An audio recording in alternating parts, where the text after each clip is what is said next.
This is CPE 133. This is experiment 10.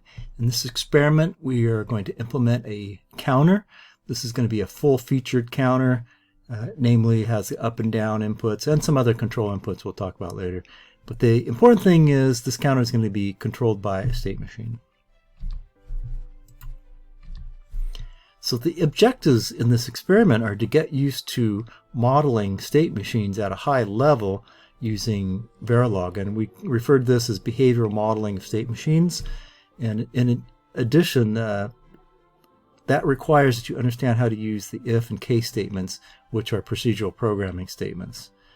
So the full description of this counter, essentially it's roughly a 3-bit counter that counts up, down, holds, counts odd, even, a whole bunch of different features that you have to implement. And then additionally, some of the inputs are synchronous and some are asynchronous. You need to understand the difference between those, and once you get it implemented, you can test it visually. So this is the top level of our counter here. What you're going to need to do is to display the count, which is a single-digit count on one digit on the development board 7-segment displays. And that's why we list these outputs here. Additionally, these are the control features right here: reset, hold up, even, and odd. The up is both an up if it's asserted and down if it's not asserted, which if up's a 0, it counts up, otherwise it counts down. Now, the important thing here is reset signal here is asynchronous. The other 4 signals are synchronous. That's something you need to be aware of. There's specific ways to implement that in your code. And additionally, these signals have precedence. So you have to model your procedural programming statements you have to do it properly, or your counter is not going to work, which means the procedural programming statements are sequential. They're like if statements. They keep evaluating inputs until something is true, and then they stop evaluating. So it's super important, the order of how you design your procedural programming statements. Many ways to do it. I suggest keeping it as clean as possible. It gets pretty ugly. Other issue here is the display. You got to display a decimal output. You can do it any way you want. We've done it, I think, 3 different ways by now, and it's up to you which way you want to do.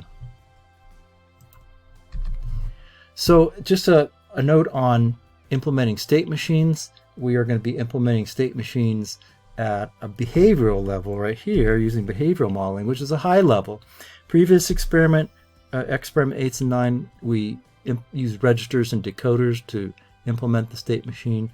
Certainly in previous offerings of this course, we used to implement state machines using flip-flops and gates. We don't want to do that anymore. That's very tedious, very low level.